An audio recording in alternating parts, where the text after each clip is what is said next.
So first and foremost, we're going to kick it off. Allow you to introduce yourself to the people. Hey, what's up, everybody? My name is Bill Hauser, aka KillBillSax. That's on social media. I'm joining you live and direct all the way from Anchorage, Alaska. Tigress, thank you so much for having me. No problem, no problem. So we're going to jump right in. Man, how did you get the name KillBillSax? So I used to live in New York City. I was there for 13 years, and near the end of my time, I decided I was going to start sitting in R&B clubs. And there was this one club in the village called Club Groove. It's still there, actually. And one of the guys who was so big on the R&B scene in the village is a guy named Antoine Robinson, and he had a band I used to sit in with called the Black Soul Experience. And I wasn't really asking for much at that point in my life. I just needed an outlet. And so Antoine was gracious enough to let me, kind of hang out and learn, share the stage, just kind of be a part of it. And then one day he wanted me to take a solo, and he just yelled, "Kill Bill." And then from that point forward, when I was kind of hanging out on the scene and whatever, people just called me Kill Bill. So I was like, all right, that's what it's going to be. Okay, got you. So how long have you been playing? Most of my life, on and off. Like, I kind of had bouts of deciding, like, is this really what I'm going to do with my life, that sort of thing. And then I was like, I guess this is what I'm going to do. So I'm sticking to it. For better and for worse. How old were you when you first picked up the saxophone? Like 5th grade, so whatever that is, 10, 11, something like that. Okay. And what type of music did you listen to growing up? Well, that's an interesting question. I mean, I'm old, all right? Like, I'm in my 40s, so back in the day when I was coming up, we didn't have internet. We didn't have internet in my day. We had just like radio, right? That's how I started. And I grew up in Anchorage, Alaska, so I'm sure you can imagine that the type of radio we had here was not the same type of radio that maybe you have in a place like, say, Atlanta or New Orleans or something like that. So when I was first growing up, it was, the best thing I could find on the radio was like classic rock, and I like classic rock well enough and all that. It's just that it's not really my main thing these days. Then I think by the time I was in high school, during my education on the sax, I was really getting heavy into jazz. I was listening to all the classics, a lot of the, bebop and then the hard bop era. So then it was like, Bird, Cannonball, Coltrane, Johnny Griffin, Sonny Rollins, Joe Henderson, Dexter Gordon, the list goes on. And I got pretty heavy into that, and then I started getting into funk. And then from funk, I started getting into R&B and soul. Okay. What all instruments do you play? Do you play any other instruments besides the saxophone? No. You know most people. Oh, you froze up. People, when they play instruments, they've tried a few others. Oh, no, absolutely. I totally agree with that. And I've thought about that. And I think part of my personality is such that, like, I never really feel like I'm good enough at the one I can play. And I am curious to, like, do them all. It's just that my whole approach, I get super myopic. So if I'm, like, working on something, it's like the blinders are on. And then, of course, with the way things are today, I'm so much focused on the business and all the other aspects that have nothing to do with actually even playing the instrument, as you well know. Right. So I'm just like not trying to make excuses, but I try to think to myself, what's going to be my best foot moving forward? And it depends on how you look at it. If I'm a sideman, then yes, it would behoove me to learn as many instruments and skills as possible. But I have felt that my personality is such that I just want to focus on being an artist first. And then if I find that there's an instrument that I want to learn that's going to kind of help me in that way, and then maybe it works as being a sideman, then I mean, I've got a couple things on my wish list, but it also gets expensive. Not to make excuses, but I'm like, where's the best place to spend my money and time? That's kind of how I think about it. Definitely. What is like growing up in Alaska? Well, I mean, when you grow up there, you don't know anything else. I'm from Anchorage, which is 300,000, so it's a small city. It's a lot different than the rest of the state. I'll put it that way.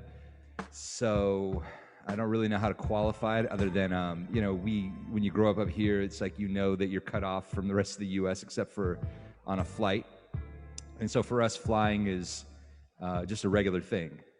I went to college in the Midwest, and I remember meeting, students who were from the region, and a lot of them hadn't flown.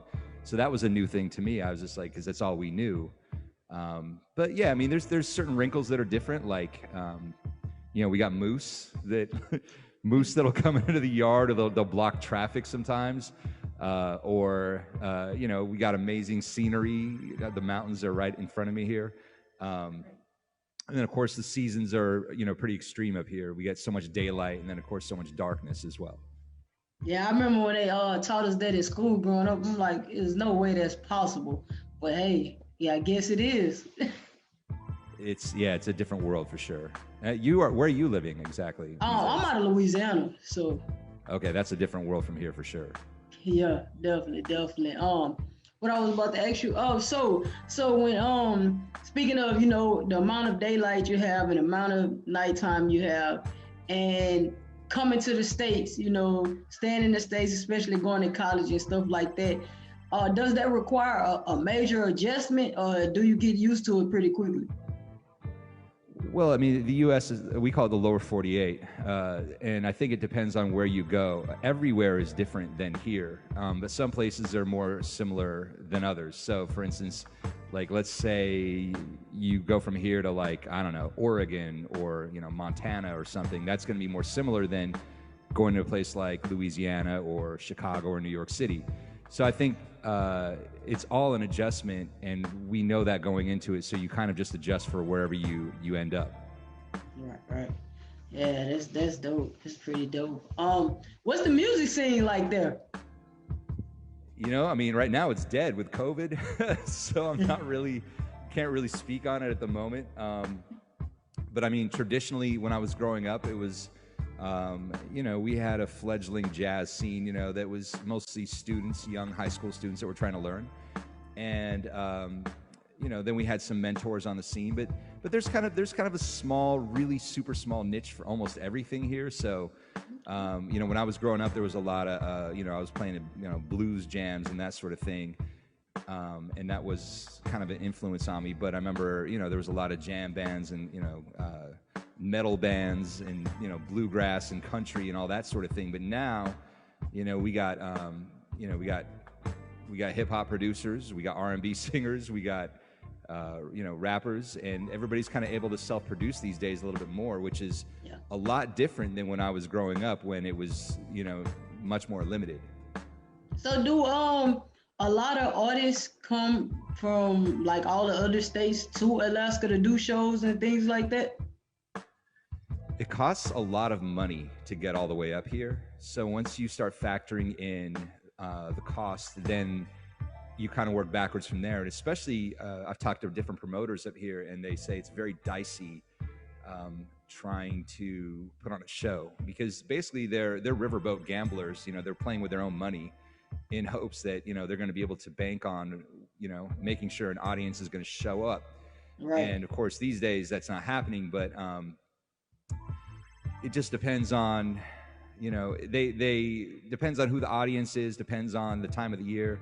But yeah, we do get, you know, some major acts. It's just that it's more far and few between than I remember. Well, I lived in New York City, so you can't compare to that. But it's just, you know, shows come through, but I can't really say with any, like, the tickets cost more. So like, I was like, wait, am I really going to spend $50 to go see blah, blah, blah? And I'm like, nah, I don't really want to, you know, that kind of thing. So it just depends on who it is.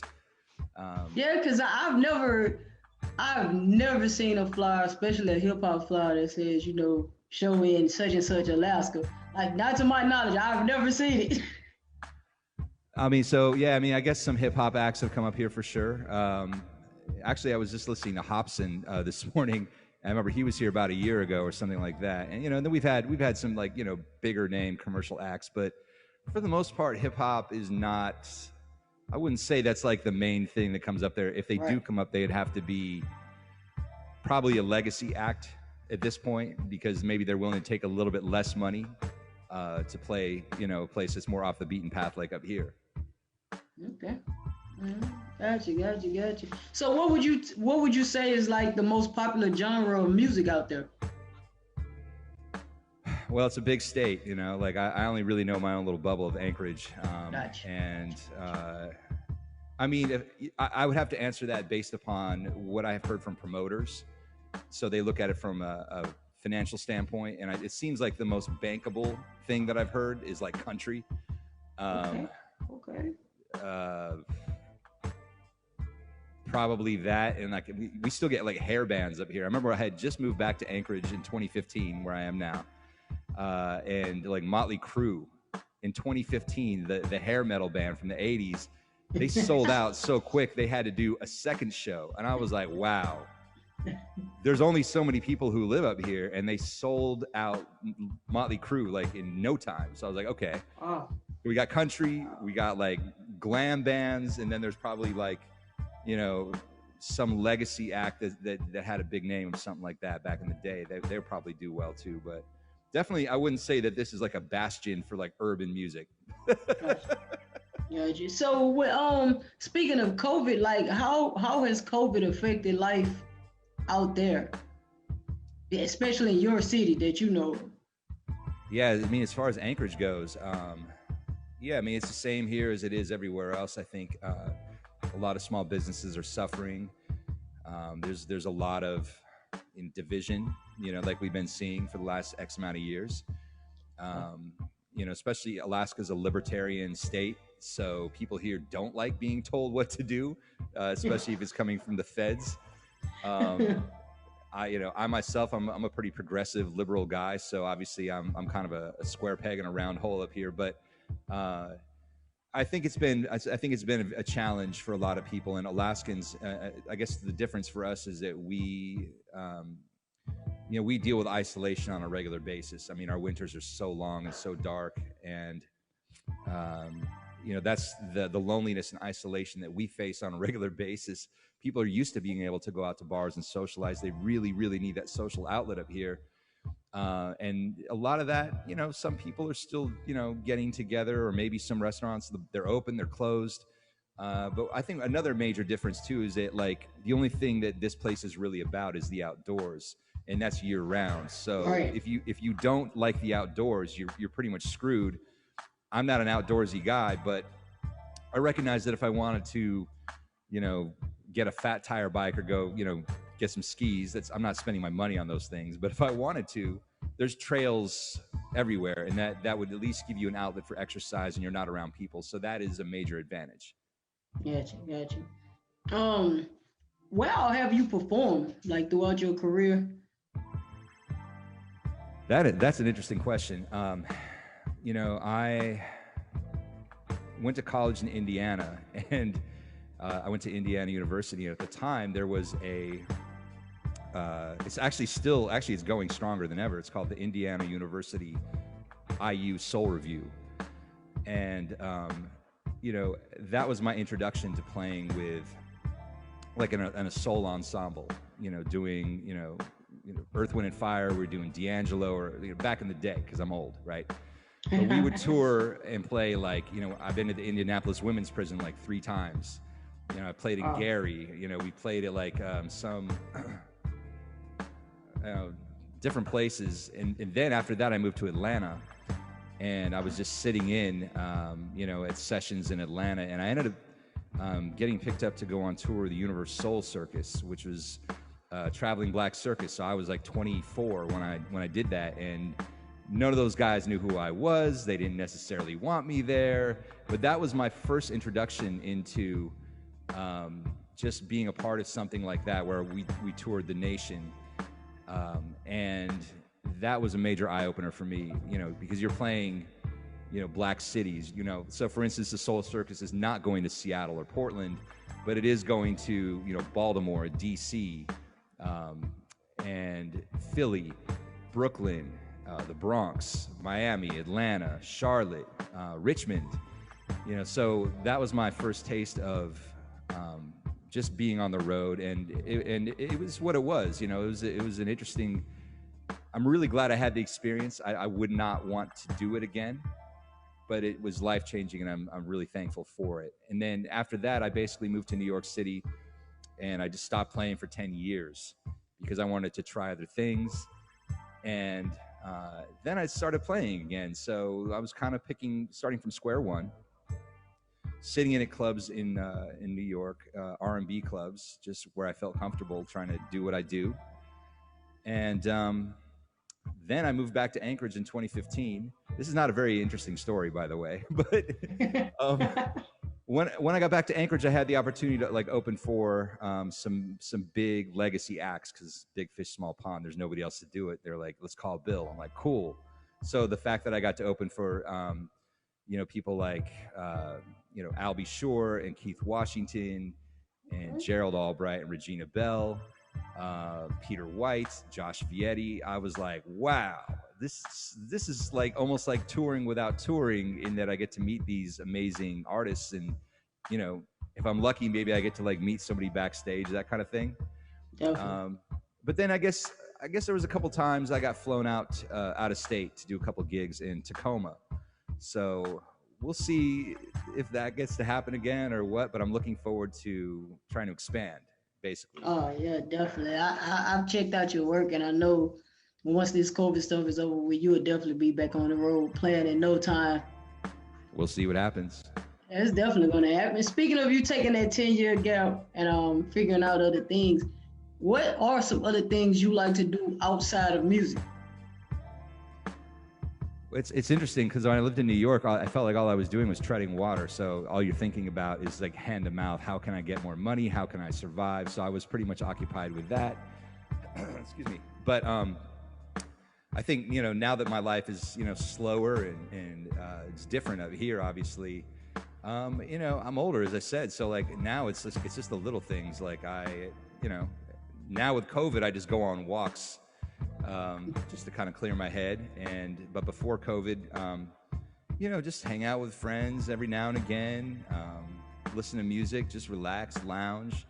Obviously being up here, maybe I'll go on a hike or something like that. But I just pretty much keep it low key. I'm a pretty boring guy, actually. Sometimes boring is best. Social media, man. Being that you live in Alaska, you've been to other parts of the U.S. Like, what would you say is the gift and a curse of social media? For me personally, or for all of us? For overall, like, what's your thoughts on it all together? Because I see you're on pretty much every social media platform. So. The problem with me, I'm like an internet addict. I've been an internet addict since it first came out back in the 90s. Like even when it was dial-up, I was still patient enough to like watch a page like slowly load, like a peep show of like what's gonna come down the screen. So I've literally been addicted to the internet since the 90s, and I think for me personally, one of the curses is just that it's easy to get wrapped up in it.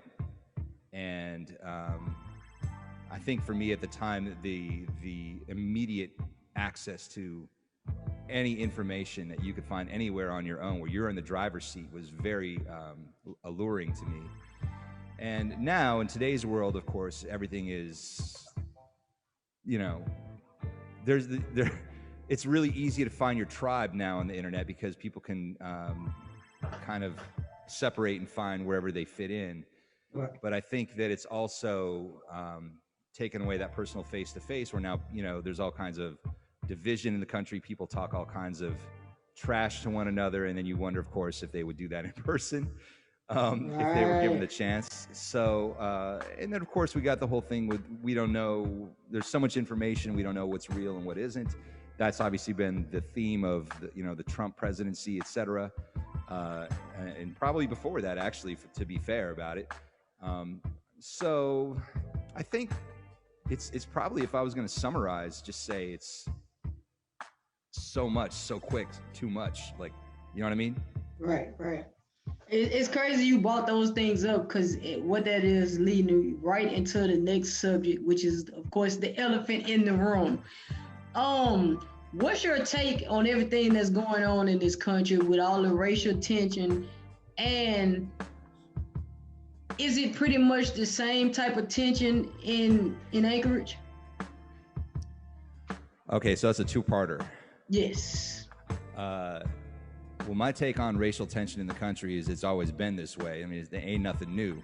You remember back in the 90s when Rodney King, as I said, I'm showing my age, but I was probably, What year was Rodney King? I felt like I was just in college or something like that. 90.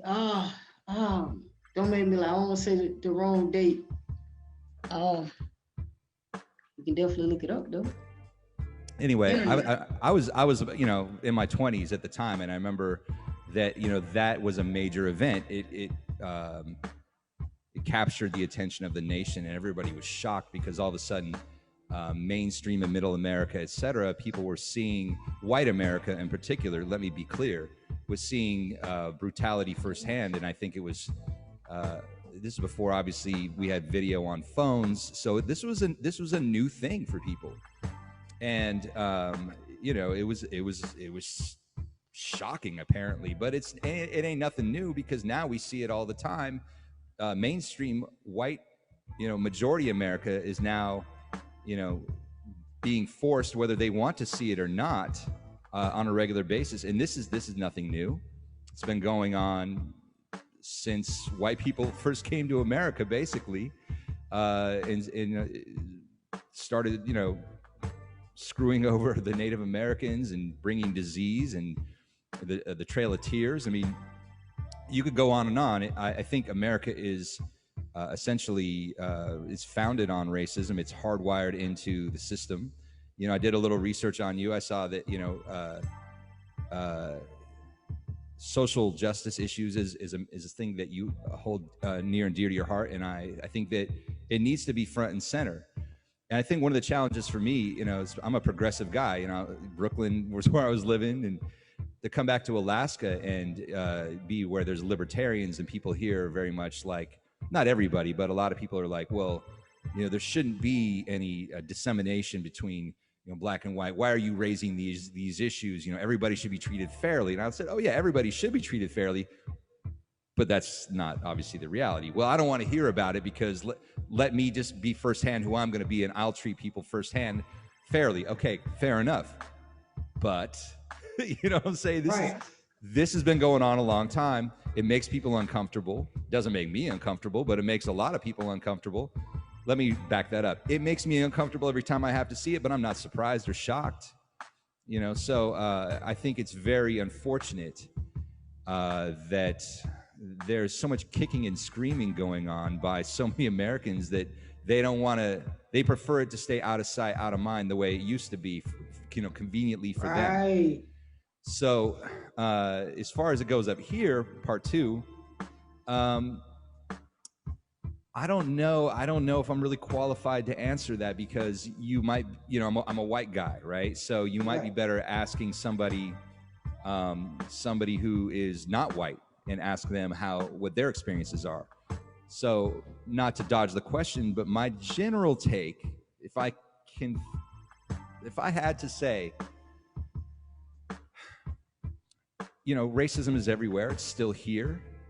That the largest minority group in Alaska is actually Alaska Natives, and there is a major racial tension between white people and Alaska Natives. And you have to understand that Alaska Natives, the way things work up here is that we have the villages where there's different Native groups and there's different regions. It's a huge state. And the majority of these villages are not on the road system. They're only reachable by, aircraft, and they're really cut off. And then, they have their own sets of issues that they're going through. And, it's a tough issue for me to really broach without ruffling feathers, because the reality is, the racism that I see in Anchorage is a lot towards Alaska Native peoples, because a lot of the times, you might meet, depending on their situation, you might meet somebody who is from one of the villages. They ended up in Anchorage because maybe, pick a reason, but they ended up in a place that is not necessarily familiar to them. There's a major divide between Anchorage and the rest of the state. So I'm sure you can imagine that there's simmering issues there. And then I'm sure that that's me dancing lightly around that issue, without really knowing if I'm the right person to get nuanced about it. And then, of course, I've heard stories too, that, Black people, Southeast Asian is we've got a lot of like Samoan, Filipino, Hmong, Laos, Vietnamese, Thai, all of that. I mean, that's a fairly large segment of our population. You'd have to ask what their experiences are. And, I'm not blind to it. I think these things exist. It's just that I'm very fortunate in that I haven't had to deal with them on a firsthand basis like a lot of people have. And you know what? Your answer couldn't have been better. And I think these are the answers that a lot of us are looking for from people who haven't experienced it. You have a lot of people that's never experienced racism or somehow, some way in 2021 still blinded to the fact that it exists, but want to speak out on things like that. I think that's what ruffles a lot of feathers more than anything. People just saying that it doesn't exist, or we should just get over it, or things like that. So. No, absolutely. Look, I mean, I can't speak for, white America. All I know is that what's interesting to me, the parallels that we've seen recently, especially with what happened on January 6th at the Capitol riots, is that there was this, anger and rage or whatever, and you can get to the point, the origins of it, if it's legit or not, or what is it based on. And there's all kinds of groups there, right? Right. But what we saw was a full-on riot. There was violence. There was death. It was a major thing. And you think about the only thing that seems to be in common with every time a person of color is brutalized by the police, as is caught on video, is that there's a reaction to that.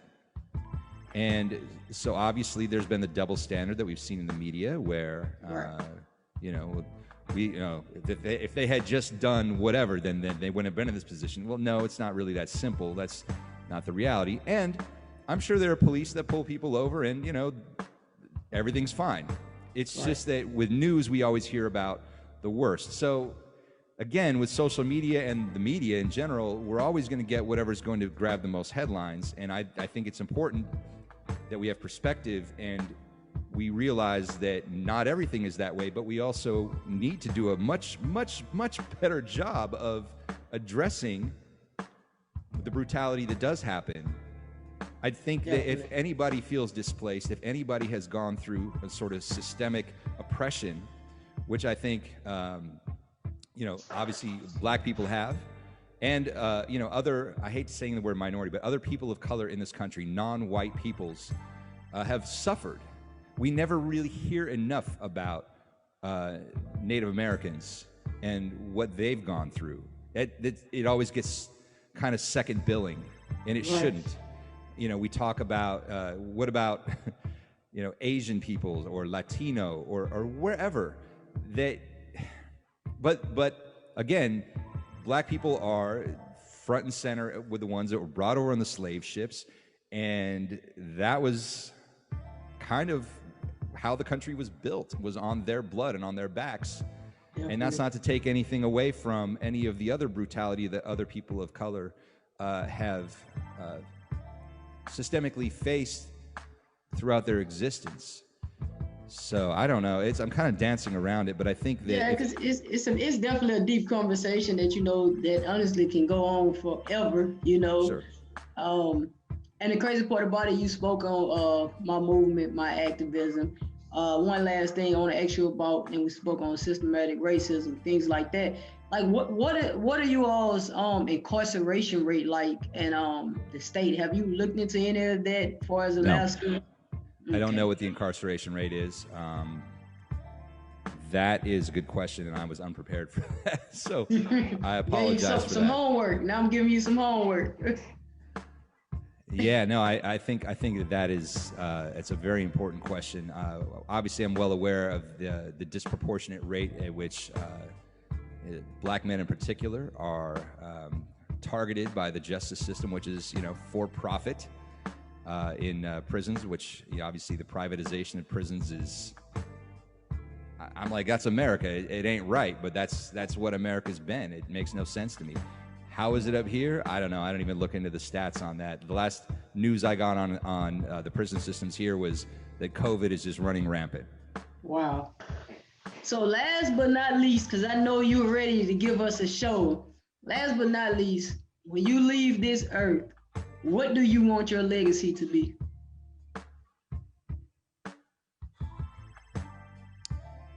You know, it's funny. It was literally just this morning. I got to refresh my screen here. Literally just this morning, I was on Instagram watching The Breakfast Club, some clip, and they were, Charlemagne was showing a clip of Piers Morgan basically kind of talking bad about Larry King, who had passed away. Larry King was the legendary talk show host. Of course, he was 87. And I guess that they had a falling out because Piers Morgan had taken Larry King's time slot. And so he kind of in his Twitter, I think it was Twitter eulogy or something, it was very backhanded. You know, I thought that it's cool if you have a beef with somebody that's unresolved in real life and you keep it real on the back end when somebody's gone. That said, there's a time and a place, so that probably wasn't the time and the place to say, to kind of bring all that up when somebody had just passed, right? But I think about, you know, the whole thing is what do people really, that's what I'm getting at. What do people really think about you? What do people really feel? Everybody wants to be remembered in the best possible light. And I don't think we live our lives trying to prepare for what's the best possible eulogy I can receive just in case I get hit by a bus or something like, or you know what I'm saying? Like we got bills to pay. We got real emotional issues that we, you know, sustain over the course of, you know, broken relationships or money issues or family problems or you name it. So we have challenges, and I think that the reality is we need to all do the very best that we can and be kinder to ourselves and be kinder to others. And that's my only goal, is just be real, be kind, do the best I can, and then let the cards fall where they may. Okay. Hey, not taking anything away from that. So you ready to give these people a show? Oh yeah, that was the question I had, is like I heard you kind of playing through like one of the, I was going to do a cover, like a modern cover, instrumental. And you heard me doing the DVSN thing, and then I was thinking I got the Summer Walker thing. I was like, so let's let you decide between a Summer Walker cover or the DVSN, both of which came out, I think. Well, no, Summer Walker came out in late 2019, and then the DVSN thing. Anyway, they're about the same time, 2019, 2020. All right, we're gonna go with the Summer Walker cover. All right, we're gonna do. This is my take on playing games. And I don't know if you want me to give you the extended version or not, because I did a whole solo at the end, but I could do like the shortened. And there's a backing track made by Major League Beats. I actually hired him to redo it for me. What do you think, short or long? We're gonna keep it short so we keep the people interested. And on top of that, we don't want to give them too much. That way, now they're going to all your platforms to find the rest. Oh yeah, that's where I'm supposed to do the plug, at KillBillSax. That's where I'm at on the internet. Look me up. So let's get into some Summer Walker. All right, let's go.